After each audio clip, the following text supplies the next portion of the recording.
నమస్తే, welcome to Ujjwal TV. BRS నాయకురాలు హేమ గారు, అలాగే సీతాఫల్ మండి కార్పొరేటర్ గారు మనతో ఉన్నారు. వారితో మాట్లాడి కేటీఆర్ గారు ఏసీబీ విచారణ గురించి అసలు వారు ఏమనుకుంటున్నారో తెలుసుకునే ప్రయత్నం చేద్దాం. మేడం నమస్తే. మేడం, ఇప్పుడు కేటీఆర్ గారు ఏసీబీ విచారణ అరెస్ట్ అంటున్నారు, ఈ వార్తలన్నీ మీరు చూసే ఉంటారు. అసలు ఎలా ఉంది మేడం పరిస్థితి రాష్ట్రంలో? ఒక 1 year నుంచి ఈ ఇష్యూ అనేది ట్రాక్ చేస్తా పోతున్నారు. ఆ కేటీఆర్ గారి మీద ఆల్రెడీ ఆయన అంటే ఫిక్స్ అయి ఉన్నాడు, ఖచ్చితంగా కేటీఆర్ గారి పేరు డామేజ్ చేయాలి, ఆయనని ఏదో రకంగా టార్గెట్ ఏమైనా అనుకుంటున్నారా? మీరేమనుకుంటున్నారు? పర్సనల్ విధానపరమైన అరెస్ట్ అనుకోవచ్చా, లేదంటే పర్సనల్ టార్గెట్? పర్సనల్ రివెంజ్ టార్గెటే ఇది. ఆయన పేరు రేవంత్ రెడ్డి కాదు, రివెంజ్ రెడ్డి అని పెట్టుకోవాల్సిందే. ఎందుకంటే 1 year నుంచి ఏదైతే హామీలు ఇచ్చారో అవన్నిటిని కూడా ఇంప్లిమెంట్ చేయలేక ఇట్లాంటి డైవర్షన్ పాలిటిక్స్ చేస్తున్నారు. గత 1 year నుంచి ఏదో ఒక ఇష్యూని లేవనెత్తి మా బీఆర్ఎస్ పార్టీ నాయకులని, బీఆర్ఎస్ పార్టీని ఇబ్బంది పెట్టే ప్రయత్నం చేస్తున్నారు. ఈ కేసు కూడా ఎటువంటి ప్రూఫ్స్ లేవు అండ్ గవర్నమెంట్ దగ్గర అన్ని డాక్యుమెంట్స్ ఉన్నాయి. అవన్నీ క్లియర్ ఉన్నాక కూడా జస్ట్ పాలసీ మీద ఏదో చిన్న చిన్న లోపాలు ఉంటే దాన్ని ఎత్తి చూపించి కరప్షన్ అయిందని చెప్పేసి కేటీఆర్ గారిని ఫోకస్ చేయడం జరిగింది. బట్ ఏం చేసినా కూడా మా బీఆర్ఎస్ పార్టీ నాయకులు నిధులు దుర్వినియోగం జరిగినాయి అంటున్నారు. ఎక్కడైనా అసలు నిధులు దుర్వినియోగం జరిగినా, లేదంటే ఎవరి అకౌంట్లో కానీ పర్సనల్ అకౌంట్లో కానీ పోయినా ప్రూఫ్ తీయాలి కదా. ఇప్పుడు పర్సనల్ అకౌంట్ లోకి వెళ్ళినాయనంటే ఖచ్చితంగా ప్రూఫ్ తీయాలి వాళ్ళు, కానీ ఎటువంటి ప్రూఫ్స్ లేవు.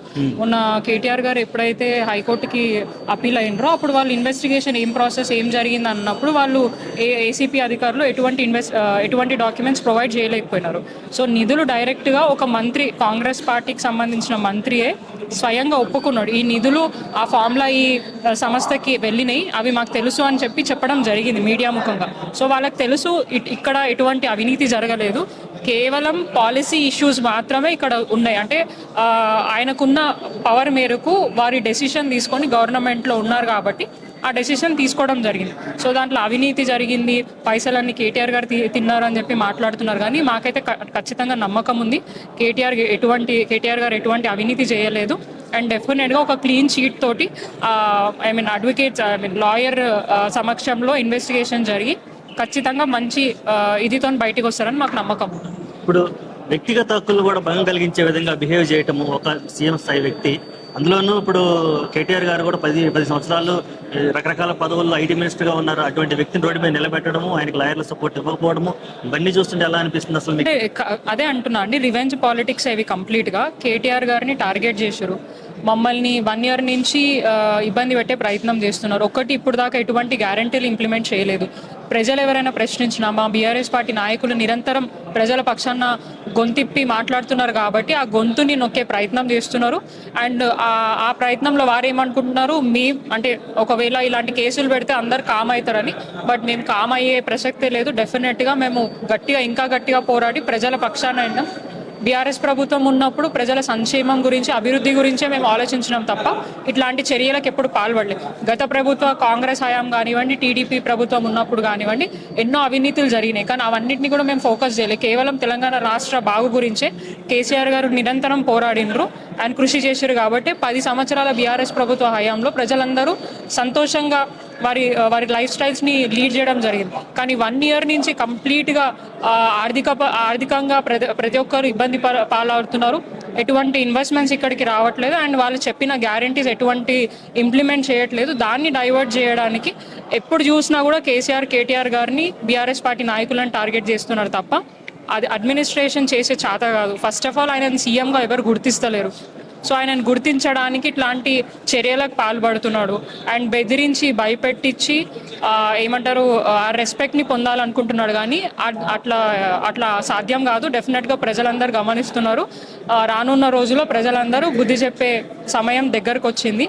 ఎందుకంటే ఇంత తక్కువ సమయంలో ఒక ముఖ్యమంత్రిని ఇన్ని రకాలుగా తిట్టడం అసలు ఎప్పుడు చూడలేదు. సో ఈయన చరిత్రలో నిజంగా నిలిచిపోతాడు. ఒక వరస్ట్ సీఎంగా మాత్రం ఫ్యూచర్లో ఎవరు వరస్ట్ సీఎం అంటే తెలంగాణ రాష్ట్రానికి అంటే రివెంజ్ రెడ్డి అని చెప్పడానికి ప్రజలకు సిద్ధంగా ఉంది. ఓకే, ఇప్పుడు కనుక కేటీఆర్ గారిని అరెస్ట్ చేస్తే ఎలా ఉండబోతుంది? టీఆర్ఎస్ కార్యాచరణ కానీ నాయకుల కార్యాచరణ ఎటువంటి స్టాండ్ తీసుకునే అవకాశం అంటే ఉంది? ఆల్రెడీ కేటీఆర్ గారు దీని గురించి మాకు అందరికీ చెప్పడం జరిగింది. ఇది చాలా చిన్న కేసు, సో దీనికి భయపడాల్సిన అవసరం లేదు. అండ్ మాకు అందరికీ నమ్మకం ఉంది కేటీఆర్ గారు ఎటువంటి అవినీతికి పాల్పడలేదని చెప్పేసి. డెఫినెట్గా ఐ మీన్ కేటీఆర్ గారిని ఇబ్బంది పెట్టే ప్రయత్నం చేసినా మేము కేటీఆర్ గారికి అండగా ఉంటాం. అండ్ అట్లా అని చెప్పి అక్కడ ఆగిపోము. ఈ కేసు ఖచ్చితంగా ఏమంటారు న్యాయస్థానంలో జరుగుతుంది కాబట్టి మేము ప్రజల్లో ఉండి ప్రజలు ఏవైతే హామీల గురించి ఆయన రీసెంట్గా మీరు చూసుకోవచ్చు, రైతు భరోసా మీద 15,000 ఇస్తా అని చెప్పి ఇప్పుడు 12,000 చేసింది. అంటే దాని గురించి కూడా ఎవరు మాట్లాడట్లేదు.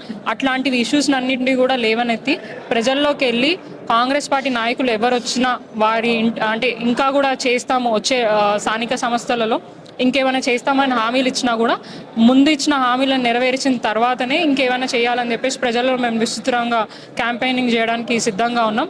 సో ఎక్కడ కూడా మేము తగ్గేదే లేదు. డెఫినెట్గా ఇంకా ఎక్కువ పోరాడి ప్రజల్లో ఈ చైతన్యాన్ని నింపి ఏదైతే అక్రమ కేసులు పెట్టి బనాయించి డైవర్షన్ పాలిటిక్స్ చేస్తున్నారో వాటన్నిటిని కూడా మేము బ్రేక్ చేయడానికి సిద్ధంగా ఉన్నాం. అండ్ వాళ్ళు పెట్టే కేసులన్నింటినీ కూడా మేము న్యాయపరంగా ఎదుర్కోవడానికి రెడీగా ఉన్నాం. Okay madam, thank you.